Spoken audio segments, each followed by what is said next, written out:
look forward to this one. Ladies and gentlemen, the following contest is your main event for the evening. It's scheduled to win in pinfall for submission, and it's for the WFC Championship.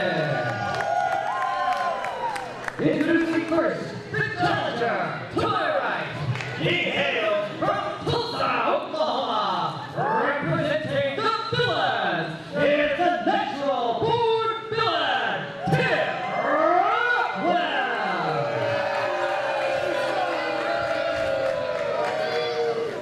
And introducing now his opponent, to my left. He hails from Baton Rouge, Louisiana, and is your reigning and defending WFC champion.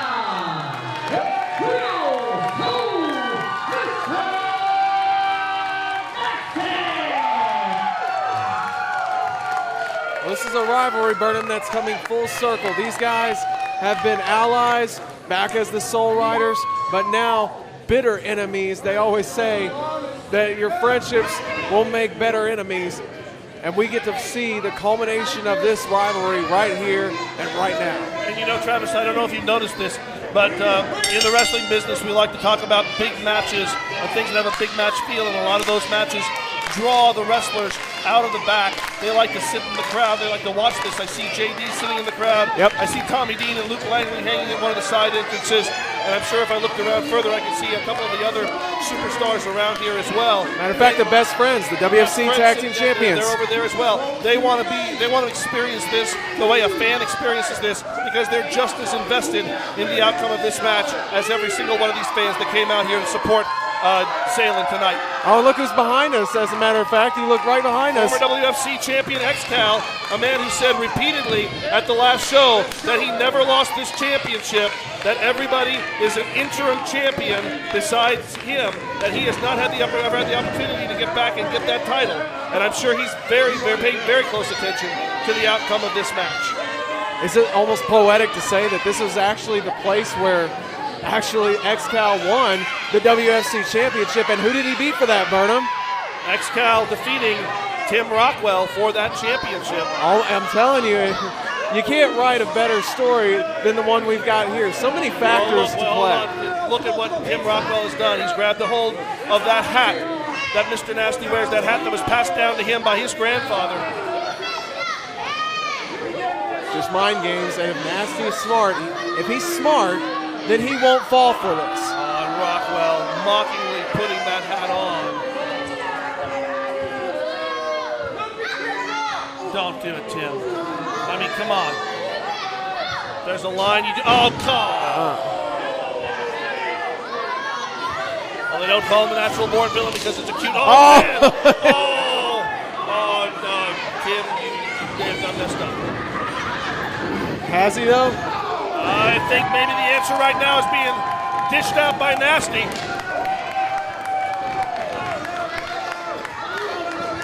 And look at that, Tim Rockwell trying to get away. A place to hide, but there's nowhere to go.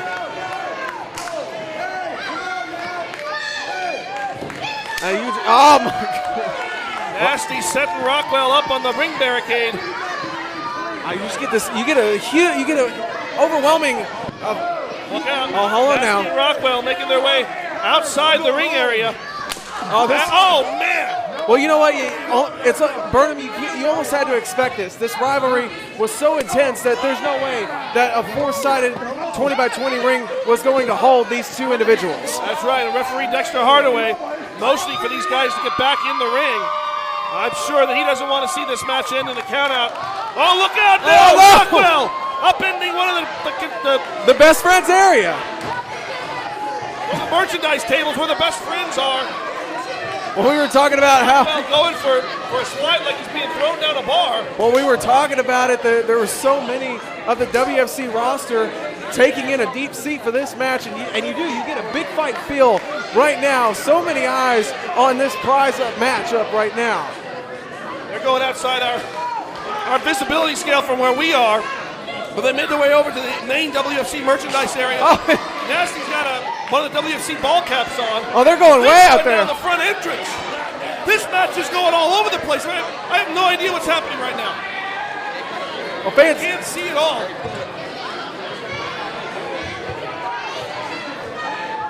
well, we can see it. I can barely see it from my vantage point here, Burnham. But it looks like right now, Tim Rockwell and Nasty are fighting right here. Oh, I see them by the pop machine. Absolutely. This fight is spilled out everywhere here. And you know what? I got referee Dexter Hardaway. He is giving a lot of leniency. The bell did ring. Yes, he understands exactly how important this match is. Yes, this can't end by a 10 count. No. It's so personal here. Rockwell and Nasty beating each other to pillar and post all over the community center here in Claremore. It's absolutely incredible. I've never seen something like this before. This rivalry has gone to the extreme length right now, right before our very eyes, in the eyes of everybody in attendance here in Claremore. They made their way back inside the event area itself. They're over by some of the other, over by the VIP tables now. And it looks like Tim's got the advantage over Nasty. I think he had a trash can. I think he just hit Nasty with a trash can. Can we say figuratively taking out the trash? I'm sure you'd say that. I'm not saying anything in disrespectful terms. I'm just making somewhat of a point that maybe Tim Rockwell is thinking that very thing at this very moment in time. And again, the resonating thud of Nasty and Rockwell's bodies as they bounce off of the tables in that area. Look at the fans. I can see Tim Rockwell's hands up, giving the V sign, V for villain. Well, this way, I don't know if we expected a technical classic, but we definitely got treated to an all-out brawl between these two. Well, I knew this was going to be a big-time fight, but I didn't expect it to be anything like this. No, absolutely not. I figured that we would see a lot of bombs being thrown right here in front of us. Never did I expect it to spill. I recognize that distinctive slap. That's Mr. Nasty. That's Nasty dishing out the pimp slaps. Yep, now it's coming right over in front of JD. Nasty and Rockwell now making their way into the opposite side, opposed the announcer position, as they're about to make their way to the side entrance. Oh. Tommy Dean and Luke Langley saw what was coming their way, and they're like, I'm getting out of Dodge. And these two. Yes, they bring referee George Knight over there. I think George is going to look on as well. He knows it's not his position, it's Dexter Hardaway's position trying to control all this. Yeah, this is actually and not here our comes position. Nasty now. Going to bring Rockwell back inside the barricade the hard way. Nasty with the clear-cut advantage right now over the villain, Tim Rockwell.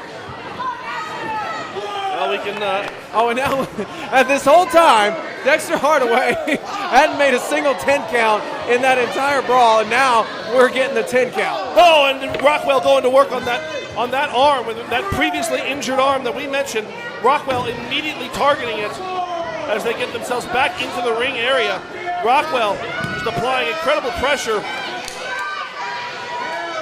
Okay, so I gotta ask them, only because I'm curious, after what we just witnessed there, is this no disqualification? Is there still a DQ rule? Like you said, I think it was Dexter Hardaway giving these guys a lot of leeway because he understands the importance of this match. He knows the fans don't want to see it end on a DQ or a count out. He knows that Stryker doesn't want to see it end on a DQ or a count out. An absolute ending, a final ending to this. Burnham, if you noticed there, I really wasn't trying to cut you off intentionally this time, but if you notice there, he was working over the bad shoulder of Mr. Nasty. Now he's got that cane crowbar. There for a moment, and that's, thank goodness, so that Dexter can grab that. Oh, good grief! Nasty slapping Tim like his mama should have. Well, I mean, he was slapping him. I don't know if he had all the ferocity that he usually does behind those. Oh, my Lord! Underhook powerbomb, sit-out style, and only good enough for two. We have seen such an amazing night of action here. The tremendous classic between Paul Puerto Rico and Double D. A great match with Luke Langley and Fuel, but man, this match, and it's only just a few minutes in, this match looks to perhaps eclipse all of those. I mean, you even forgot the match of the year candidate this early right here. Quite possibly, and you even forgot about the triple threat that we started off with, which was amazing to begin with. No offense to that one at all. That was a tremendous match too. And it's time for a booty call. Nasty colliding posterior first in the face of Tim Rockwell. Yeah, I didn't think he had to go long distance that time either. Not getting charged roaming minutes this time around. Is that still a thing? I don't think so, but it could be if it needs to be. And Rockwell with the eye rake. Rockwell now again. Right back to it. Right back on that left shoulder. Nasty trying to fight off. Something went flying there. I'm not sure what it was. I don't know. It almost looked like a mouthpiece of sorts. You may not like the tactics of the villain, but he's smart. He's sticking to the injured body part. He saw the target, and now he's hitting that target with every bit of ferocious ferocity. He's like a vicious animal. Absolutely. He senses a weakness. He's going straight for it. He's going to weaken that part down until Nasty simply cannot use that arm at all. He's being a vicious villain. Let's call it what it is. Living exactly right up to his name. And this is the Tim Rockwell that I have known for so many years. The Tim Rockwell that tags with his uncle Bernard Funk is one of the best tag teams in this state ever, Texas Inc. The Tim Rockwell that was such a dominant force all over this state, individually and in partnerships with people. And now with this entire faction surrounding him, Rockwell looks to lead that faction as Nasty puts his foot on the rope here to cause a break.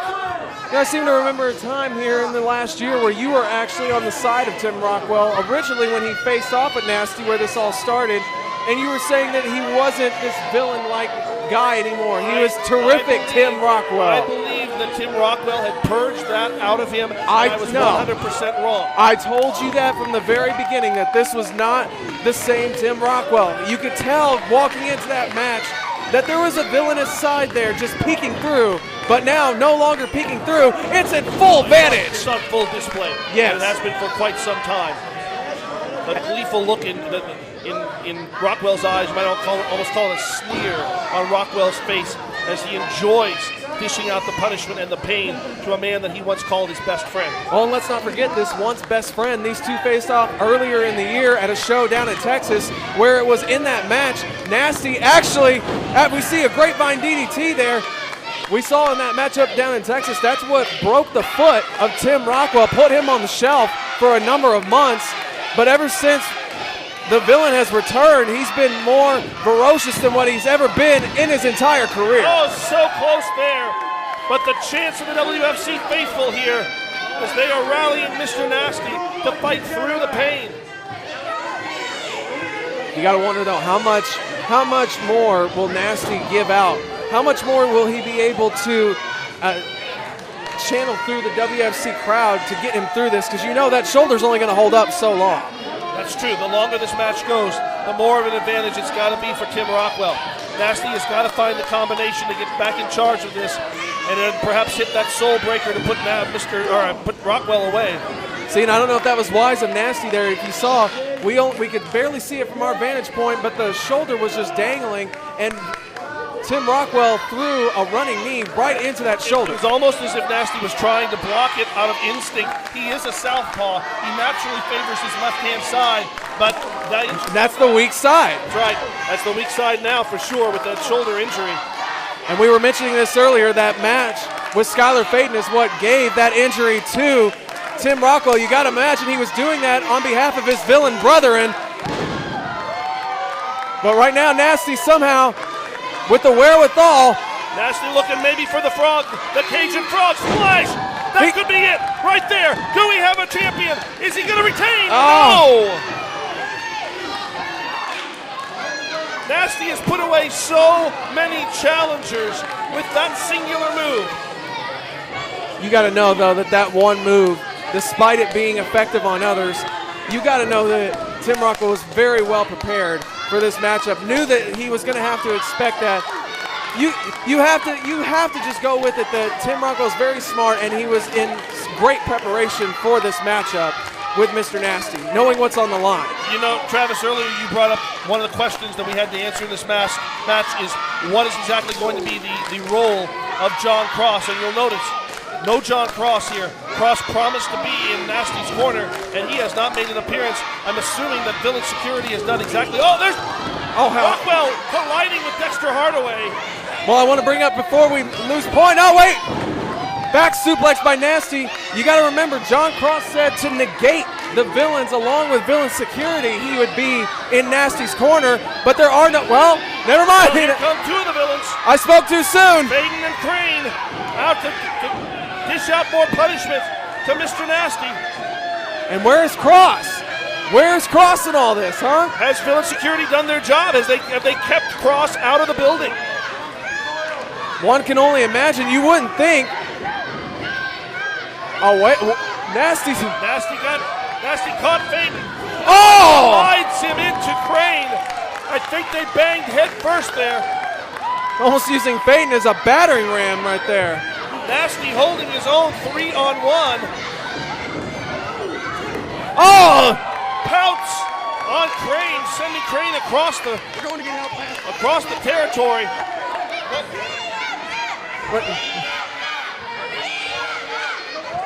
Oh, wait. There's another villain coming. Alex Royal. Oh! Back with a slap. Here comes Steven Cruz. Oh, yeah, the enforcer. Behind. Oh! Nasty has all the villains on the ropes. Oh, He's holding them all off. I cannot believe this. Look at this. Nasty is taking on the entire villain faction. By himself.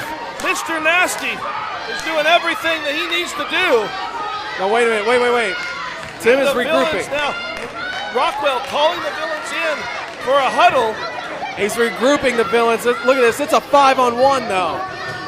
The villains in full force. It's 5-on-1. There is no way Nasty can. Wait, what's going on here? Is that Villain Security? That is. Villain Security's been knocked down. I see somebody with a chair. No, you don't think. You don't think, do you? If that camera would just pan up a little bit, we might be able to tell. That looks like a hoodie to me. No, it could. Did he do it? He is! Mr. Nasty does not stand alone anymore, for here comes the very first WFC champion.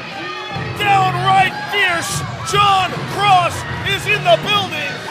But look at that, the villains surrounding. It's going to be 2-on-5, and that may not look like even odds to you, but those chairs are going to be great equalizers right now as Cross and Nasty look to hold off. Oh, wait a minute! Are you kidding me? Cross!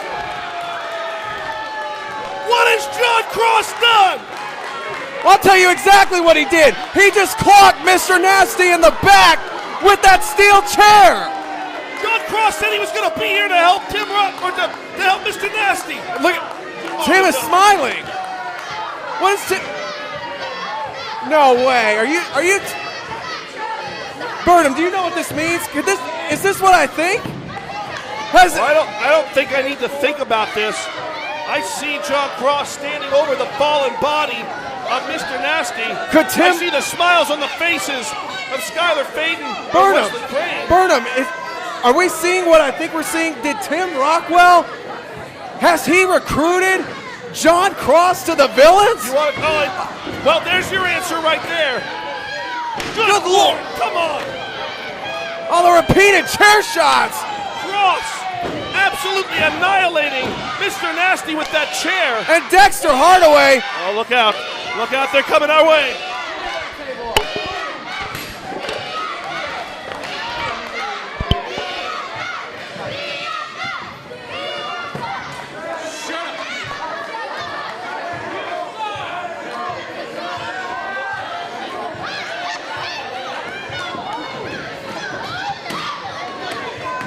Fans, our table has been. Are we back? Are we back on? Taken over by the look at that! Look at the shirt! And John Cross with a villain shirt on. I cannot explain how disgusted I am with what I see right now. These two men went to war in a cage. A war that cost John Cross his career, and now Cross has sided with the devil. Referee Dexter Hardaway is still down, and now what are they doing? Oh, I think it's pretty clear what they're doing. They're setting Mr. Nasty up on this table. They're about to end Mr. Nasty. Oh, wait a minute! Look at this! Riker and JD out.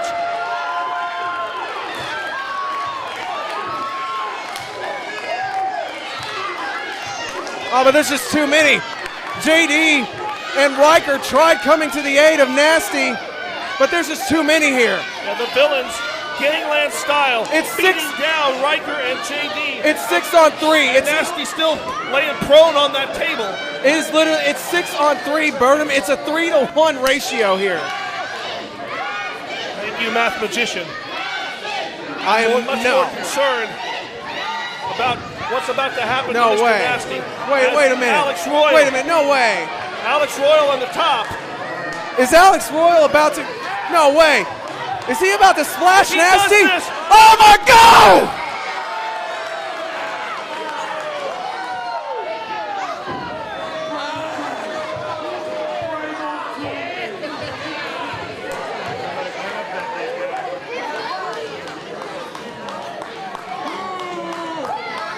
Ladies and gentlemen, we just saw Nasty go through the table, and John Cross, I could read lips, and I heard what he said there too. He said, bring him in here.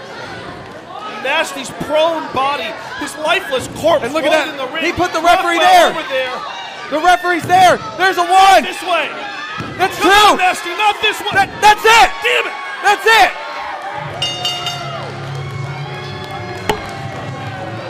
Your winner and WFC Rockwell. Burnham, I asked the question at the very beginning of this matchup. I said one of the questions that would be answered is what role would John Cross play in this matchup? And we found out our answer. Yeah, and the role of spoiler. The role of the man who just might as well have put the WFC championship on a silver platter. Look at that. Handed it